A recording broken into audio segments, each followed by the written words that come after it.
Hello everyone, how are you all? Today we are going to speak, I'm going to talk on barriers to communication. Now last series we have talked on communication at details in length. What is communication and how can you develop your communication skills and why do you develop your communication skills?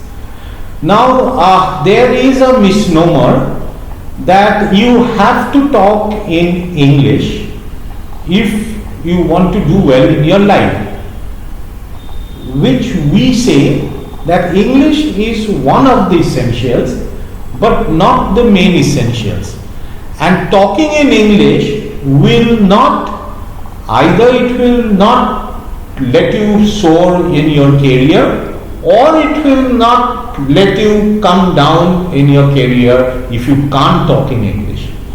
Now what we say, you will also see in the series of next 5-6 series with me when you stay along with us for our barriers to communication series. You will come to know how to overcome the barriers to communication. Now today we will be discussing on barriers of communication. You will see that there are six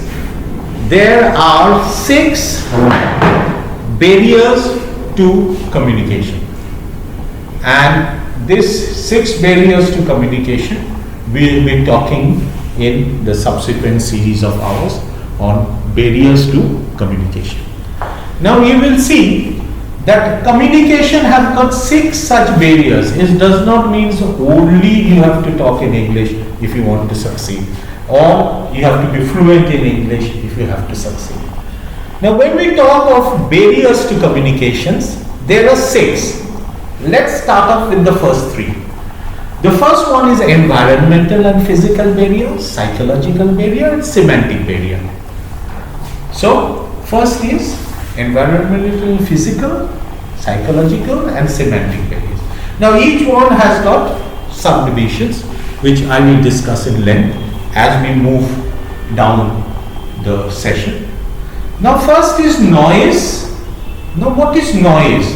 Now suppose you are communicating somewhere in which there is high noise which is good. Suppose the factory floor, or maybe in a crowded classroom, or maybe in a classroom where the teacher is not there.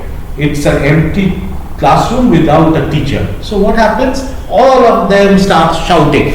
So there if you want to communicate, you won't be able to communicate because of the noise.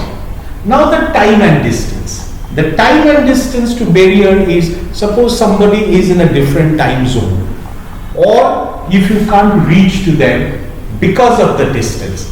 So you have to apply your technical or your internet or your phone over the net.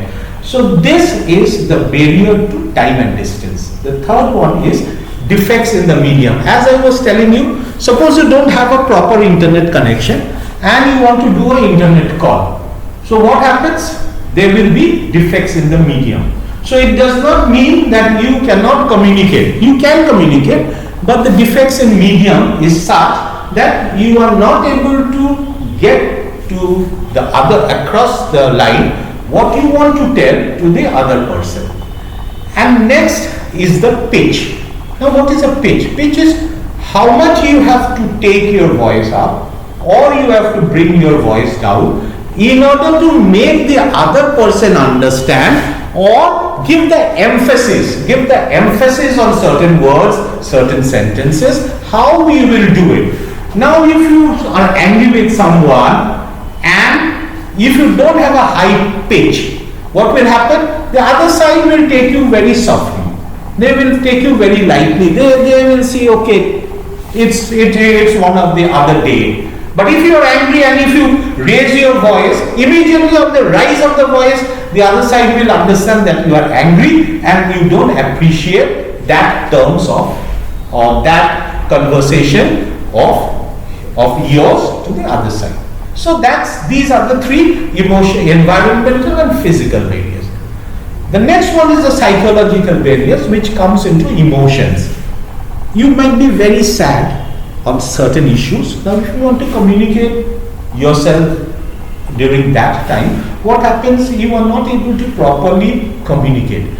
Or if you are very excited about something, you are emotionally very excited, you will be able to communicate more likely in a better way than when you are emotionally not properly prepared.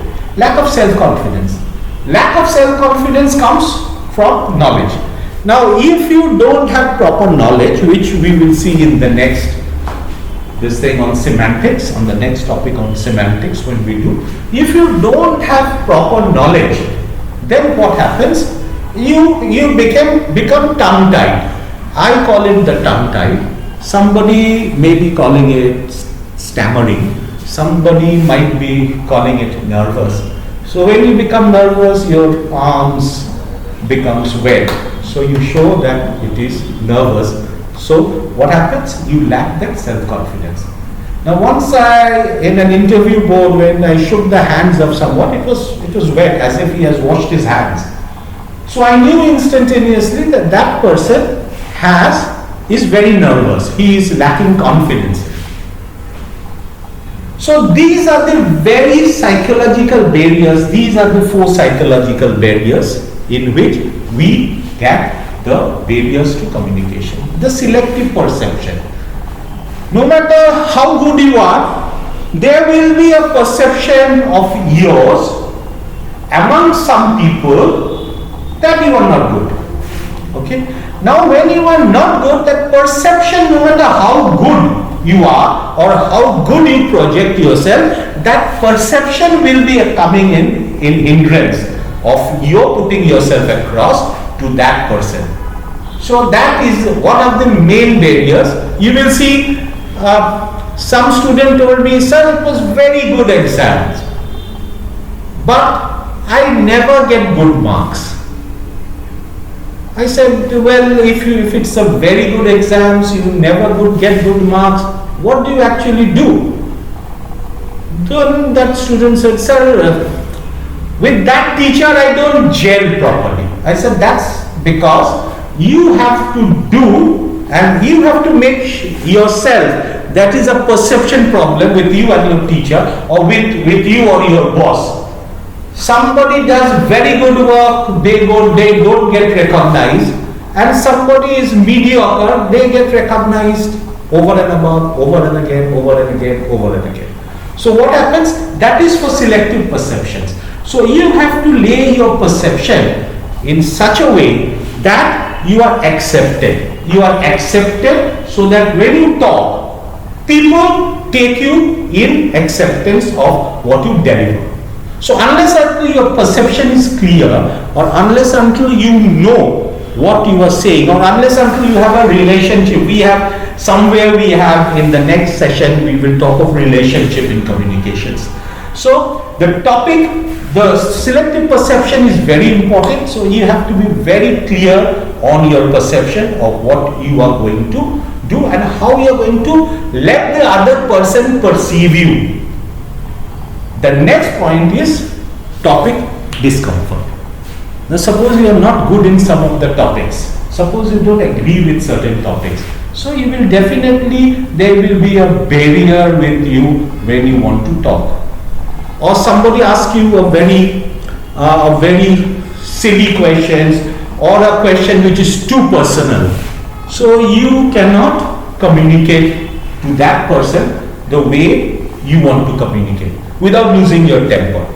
Now that is for topic discomfort. Next we will come to semantics. First and foremost in semantics is language barrier. Now here you can say, well, to certain extent English or talking in English comes into play. Now in language barrier, what happens? Suppose you are good in English and somebody is good in Bengali. He doesn't know English, you doesn't know Bengali. So that's the language barrier which you will be having. And for that language barrier, you have to come to a common language platform. You have to come to a common language platform so that other person comprehends you and you also comprehend him. So the first thing is to clear the language barrier. That does not mean that you have to be very good in English or he has to be very good in Bengali. That doesn't mean that. He may not be good in English, very good in English, but for the time being, till you all both understand one another, you can compromise with the language which you are talking in. You can understand one another in your own language. The next point is vocabulary. Now you will see that in these barriers there is nothing called as speaking in proper English, prim English, speaking in a language which is not your mother tongue, you have to be very good in English. Nothing of that sort. The other thing is poor vocabulary. So we have got some exercises which we develop with our participants, which we tell our participants to do to overcome the poor language or the poor vocabulary. Then come poor language of grammar and punctuations. Grammar and punctuations plays a vital role but not the main role. Yes, grammar and punctuation. Punctuation is a very vital role when you write certain English sentence, or when you write certain sentences in any other language, punctuation plays a very important role, because a comma or a semicolon can make a lot of difference. Comma and a semicolon can make a lot of difference. So you have to be very careful when you talk of poor grammar. But at the same time, learning a language need not be very good in grammar. If you want to learn a language, you need not be very, very good in grammar. You can learn a grammar to that extent which is needed for you to do. Now, if you can learn a grammar to that extent which is needed to do, you can easily master a foreign language. The next point of mine is introvert and extrovert. The barrier to communications can be also an introvert and extrovert.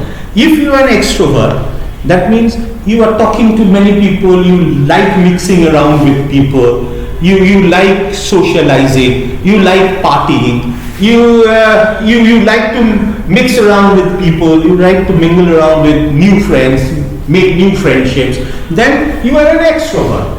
That means if you are an extrovert, you can pick up any language, anytime, any language very quickly, than if you are an introvert. Introverts are those people who are within themselves, they are in the shell. So when we get somebody who wants to learn up something, anything, not only English, in management, in some other languages, or in management, or in accountancy, or an entrepreneur, if he wants to do something, then we first try to judge his nature. What is his nature? Whether he is an extrovert or he is an introvert. And then what we do, we develop a system for him, so that we already have developed certain systems which are common for everyone. Now there are certain special things which we put in to our session, so that you can become a champion in whatever you want to do, and you can do it the best way you want to do, and at the same time develop it very fast. So you will see in this, though there will be one more session on barriers to communication, so you can very well see that there is nothing called out here which says that you have to be very good in English. There is nothing out here, emotion, nothing to do with English, lack of self-confidence, something to do with language and with this thing, but not the main purpose. Lack of self-confidence, when we take the next class, we will be talking about attitudes. So if you have developed a proper attitude, your confidence will automatically come in. In my ebook, The Change in Mindsets from Desperation Without Anxiety and Desperation, I have talked a lot about attitude. So you can get hold of that ebook of mine, decisiondecides.com. At decisiondecides.com you can get hold of that ebook, in which I have talked a lot about attitude. So you will see that nowhere in the barriers to communication it is said that unless and until you know English, you won't be able to go forward. No way. So what you have to do, you have to take up these subjects. There are 3 more communication barriers, which I will talk in my next class, and you can develop each one of them, other than emotions or other than topic discomfort, because you don't know which topic you will be comfortable and which topic you will be discomfortable. Unless until you prepare yourself for an interview, in which you prepare the sum of the topics which might be one of the topics for the interview. So then this type can be removed to certain extent. Otherwise, you have to maintain a thorough pitch in your communications. If you want to express something very seriously, maybe the pitch may be a bit high. And if you want to show softness, if you want to show, we from Bengal, we have seen that if a younger person talks with high pitch, immediately the person says you lower your voice. So they might be thinking that you are insulting them. So if you go on the pitch, some might see that you are insulting them. Or if you go on a low pitch, somebody might feel that, well, this person doesn't know what he is supposed to do, or he will be immediately taking you to the topic discomfort or to the lack of self-confidence. So these are the very basics of barrier to communications. In my next session, I will be talking about the other 3 parts of the barriers to communications, the other 3 more parts, and then we will be summing up the entire barrier to communication sessions in 2 sessions of mine. So see you in my next session.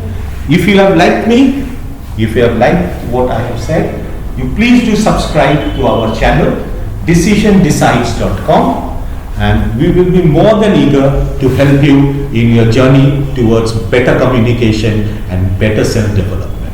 Thank you.